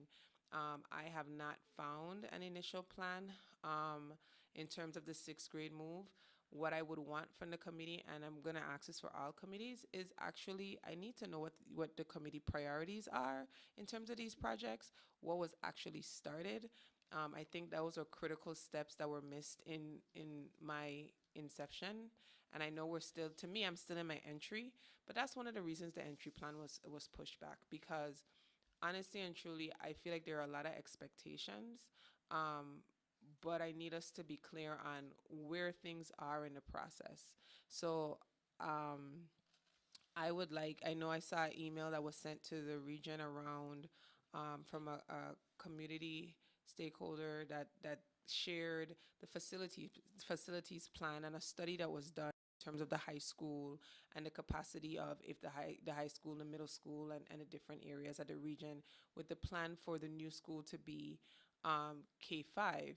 And so I've also have a request in with IS looking at our projections in terms of over the last 5 years, what was our student population, and projecting out possibly 2 to 3 years, what our student population looks like.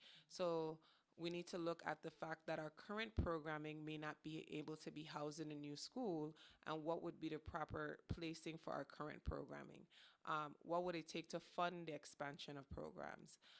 Knowing that sixth grade does not sit within the regional agreement, what that would take, and the fact that that would also require approval from the commissioner, because any leasing of buildings would require the commissioner of education to approve the lease. So the final approval, I had a wonderful meeting with DESI. So those are steps that come into it. It is on my SBC meeting, my planning council, which is the directors and direct leads, to talk about our grade configurations, to meet with all of the directors and administrators and figure out who knows what and what piece. I also feel like a lot of things are segmented. so everyone doesn't have all of the information. And so it's very hard for me to get a full and complete picture in short spurts of time. Individuals were working in silos. So in terms of the sixth grade move, I know that the plan right now is for the new Fort River to be K5. But we really have to look at essentially the current Fort River can't house sixth grade next year because they would need to have next year, not with the current building configuration. I invite you to walk Fort River with Principal Tammy. She would have to open next year an additional, I think, sixth grade, third or fourth, sixth grade, and she doesn't have the spacing for that currently. So we really need to look at what we're doing with sixth grade, especially with Fort River, even if we're looking at shifting where sixth grade is. But I know the plan is for 2027 or was for 2027 to move sixth grade, school year 2026, school year 2026. So your request is what do I need from the committee? And I think I should email it to all the committees and say, I need clear understanding of where projects were, where they ended, where they stopped, without having to go back and watch every YouTube video, and also the expectation of priorities, knowing our fiscal budget as well as what it's going to take to truly move these programs forward. My goal is to continue to offer a great educational programming that makes us competitive and viable, but we need to do it realistically. Is this mic on? Maybe, okay. I can give you information about what has been done around the sixth grade move over the last few years and what this committee did and schedule we received from the interim superintendent. I can email you all those things tomorrow. If you have not yet been provided with any information about the work that's been done, I'm very sorry to hear that. So, but I can send you a lot of information tomorrow and would be happy to tell you what I know anytime. Talk. Thank you. Deb. I believe the town has set aside a certain amount of money for the sixth grade move. I believe there was some talk of using ARPA money, but the deadline, we're too close to the deadline, and we would have had to have had like a bid ready to go or something. But that is, if you meet regularly with Paul, you can ask him if the town has any set aside, as Deb says, set aside money. That I remember that was discussed, but I feel like we've missed the boat. It was on my talking points to meet with him because we were supposed to meet on Monday, but due to what occurred, we have postponed our meeting. I think the meeting is next week. It's next week, so it is on one of my talking points. Because, like I said, I met with the regional representative at DESI. She sent over our regional agreement. We do have follow-up meetings to discuss. One of the things that her concern was around the leasing of the space and how that will look between Amherst and the region. So that was the first time that I learned that, we were going to have to lease the space, and there are set parameters. So we've set up check-in meetings to start that discussion, not just around the sixth grade, but around our regional agreement as well, and just reviewing that. So there are different steps that have come in. Bridget. I just wanted to say that, and maybe this will help you, Sarah, when you're sending things tomorrow, but because it was one of the interim superintendent's goals for our school committee for last year to work on that a lot of documents are right there in the artifacts that the former superintendent sent to us. The other thing that I wanted to say is that it's not clear there, but there were a couple different versions of what it would look like in terms of the physical plan and layout to move the middle school to the sixth grade. And there was teacher input into one of the plans that involved the bathrooms and different things. And so I think it would be important to give a good look at them and to also just circle back to get the feedback from the middle school educators, because they were concerned with the latest version of the plan. Yeah, there was a lot of work done on the program already. It seemed like, maybe Jennifer recalls, like it was almost ready to go. It seemed like as far as the educational plan had been very much worked out. Yeah, there was and then a halt was called for. right, there was a like multifaceted team or group, including educators, that spent a summer, I don't remember how many summers ago now, working on a plan. I will try to dig that up for you, Dr. Z, or you could inquire of. I don't. The regional representative sent me a series of documents that she received around it. So, and that was the most recent copies that she had around the lease agreement and things like that. So we have another meeting coming up.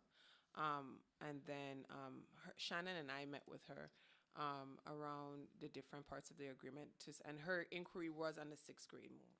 So she sent me some documents that she had. And then, like I said, when I meet with my team tomorrow, I'll ask them about documents that they have. And then I'll go back to the artifacts.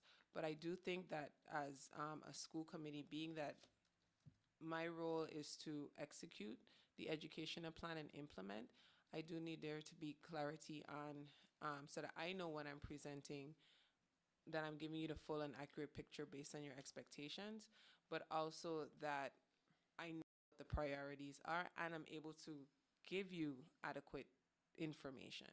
So I do think that at some point we need to talk about what are, and I know I have my goals, but what are some standing things that they are. And so right now we can start with a 6th grade move and I can give adequate updates. Maybe there's a reason why it was halted and maybe that reason might be financial.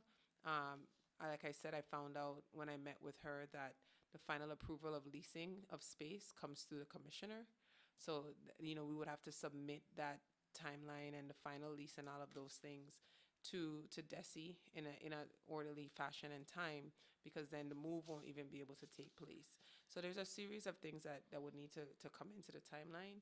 So I would really like to have a full, complete picture, and not just a 6th grade move, any other project or initiative outside of like the track and different things. That's regional, yeah. right? But for me, is there something else that was already started that there's like, we think this is going to happen, and I would like to not be in June hearing, hey, you were supposed to adopt social studies books, and I'm like, well, we're in the process of it, but there was an expectation for us, like just giving that clarity of timeline and expectation.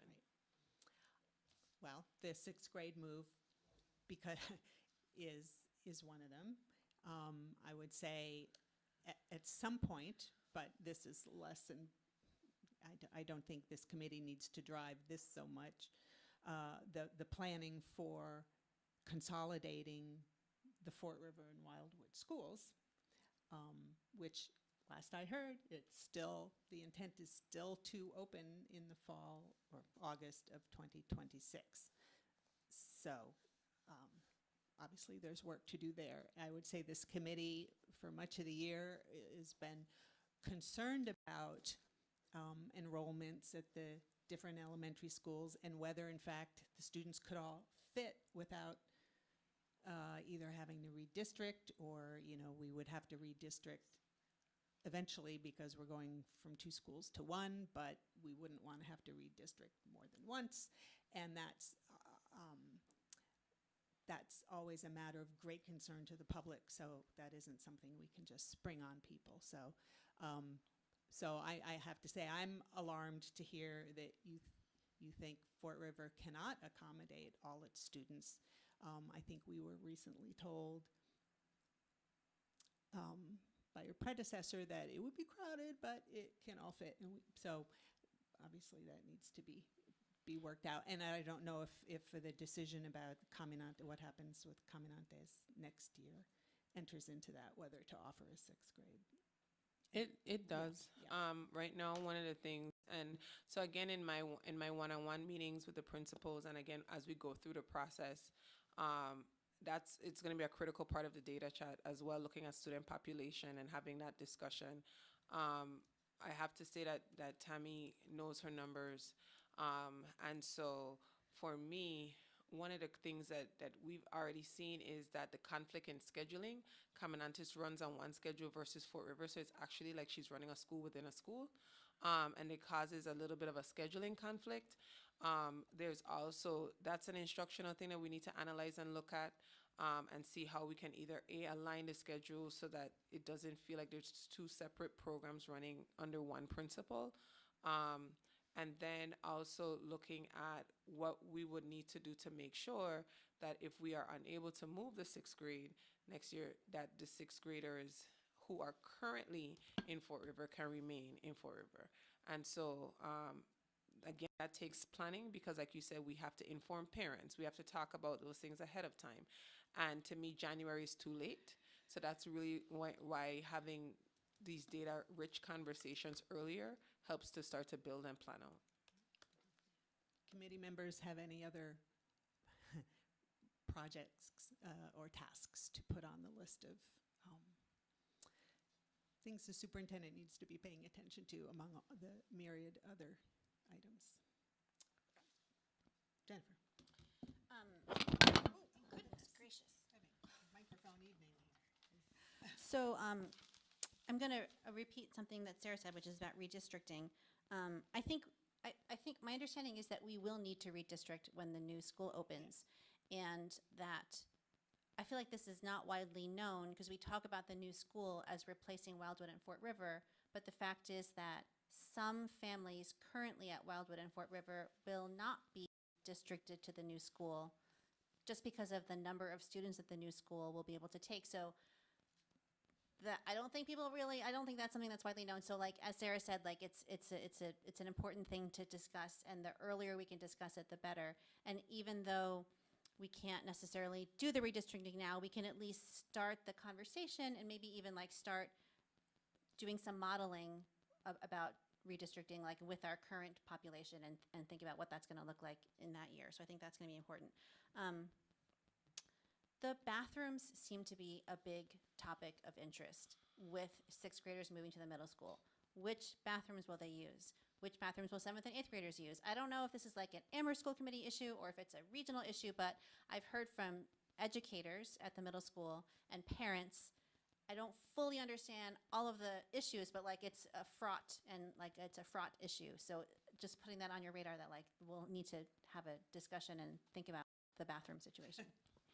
So, in my mind, this evening, in terms of the possibility of redistricting, I knew when I started to think about what would have to happen, I knew redistricting is a possibility. I know moving of programming is a possibility. It's a strong possibility throughout the districts and even at the region.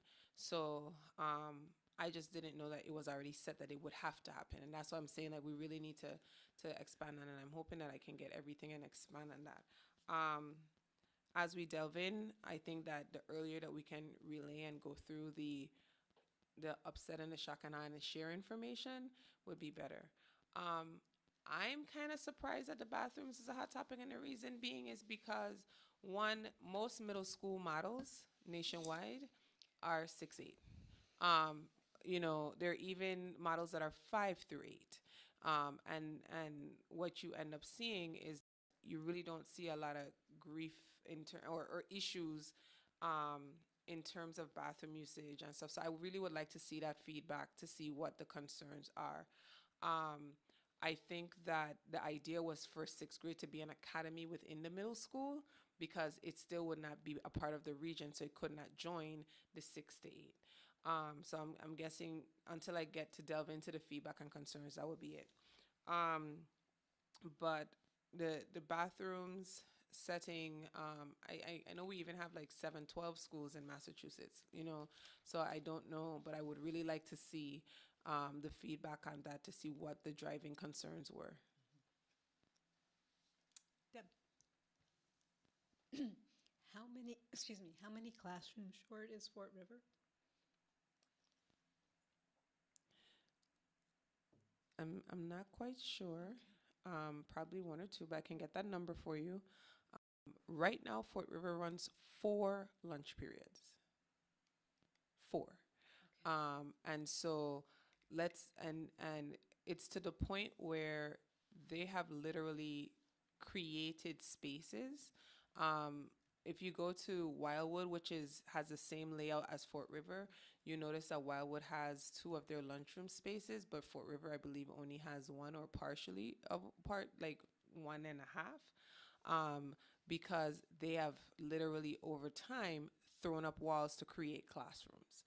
So realistically, I and I applaud the work of facilities. I applaud the work of Principal Tammy, but I wouldn't want to think about where we would add another classroom at all in Fort River. Any other topics to put on the priority list? I just Bridget, wanted to just like in terms of process, we voted for a 6th grade academy to move in the fall of '26 to the middle school. So if we were going to do something different due to conditions on the ground, I just want to make sure that we're circling back as early as we can too, because, that went out to the press and people were very much believing that's the plan we're working off of. Right. All right. Thank you. So I will definitely note and work on that and present something realistic and achievable based on our current conditions and what like I said, I found out in terms of what we have to abide by in terms of DESI guidelines to make that possible. So I may need some time, but we'll put that on the agenda. Wonderful. All right. Well, I feel that the 6th grade agenda item has morphed into future agenda planning also. We do have to do warrants, but as long as we're talking kind of about agenda, is there anything that people want to add, either just this fall or sometime? Deb? I'd like to talk about the BCG, the Budget Coordinating Group Subcommittee, the roles, responsibilities, and representatives. Roles, responsibilities, and what? Representatives, the We are- appointees. Yes. Okay.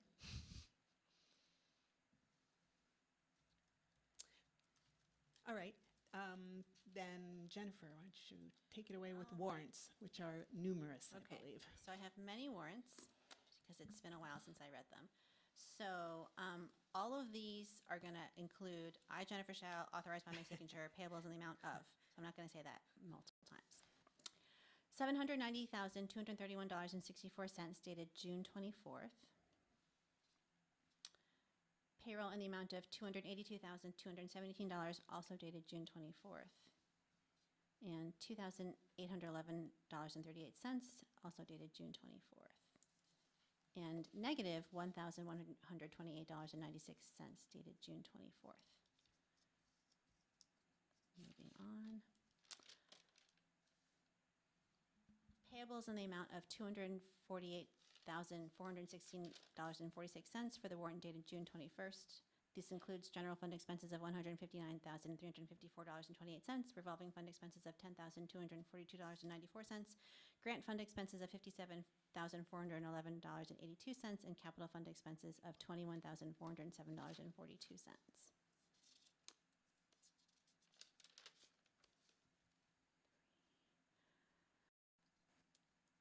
Payables in the amount of $315,599.58 for the warrant dated June 27th, 2024. This includes general fund expenses of $193,267.28, revolving fund expenses of $303,850.95, grant fund expenses of $91,783.19, and capital fund expenses of $26,698.16.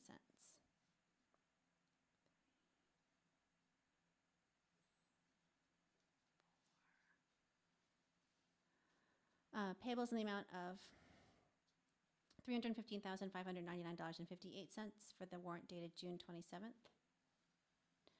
This includes revolving fund expenses of $193,267.28. Revolving fund expense, I think I just did that one, sorry, I'm repeating myself. Payroll in the amount of $673,809.67 dated July 10th.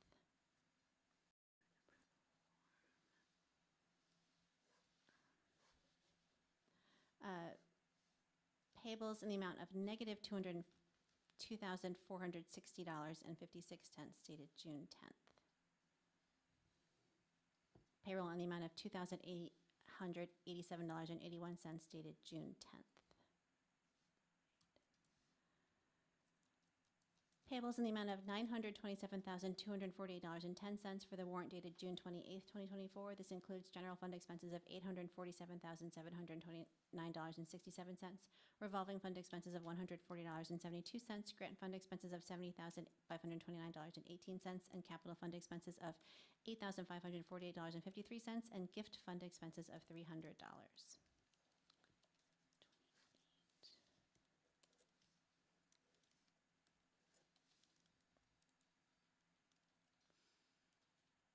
This is a revised warrant. Payables in the amount of $927,248.10 for the warrant dated June 28th, 2024. This includes general fund expenses of $147,729.67, revolving fund expenses of $140.72, grant fund expenses of $70,529.18, capital fund expenses of $8,548.53, and gift fund expenses of $300. Payroll in the amount of $724,068.66 dated July 24th.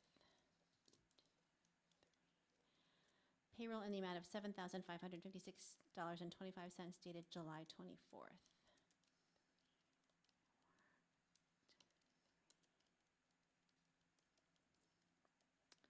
Payables in the amount of $35,695.12 for the warrant dated July 26th. This includes general fund expenses of $16,404.76, grant fund expenses of $500, capital fund expenses of $8,491.36, and gift fund expenses of $299.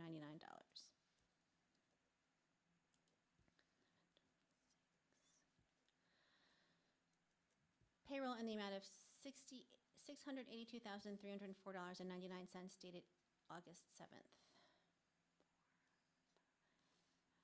Payroll in the amount of negative $650 dated August 7th. Payroll in the amount of negative $592.99 dated July 24th. Payroll in the amount of $1,550 dated August 7th. Okay. Payroll in the amount of $638,117.49 dated August 21st. Payables in the amount of $186,877.60 for the warrant dated August 23rd. This includes general fund expenses of $177,424.48, gift fund expenses of $300, capital fund expenses of $8,550, and revolving fund expenses of $603.12. Payroll in the amount of $800,611.57 dated September 4th, 24.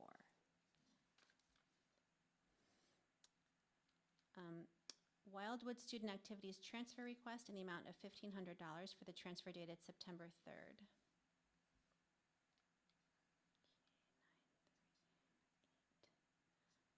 Payroll in the amount of $4,540.01 dated September 4th. Payroll in the amount of $8,919.28 dated September 5th. Almost there.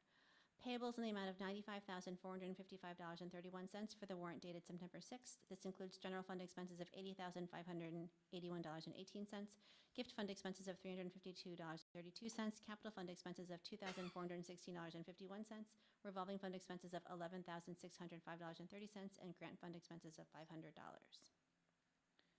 Two more.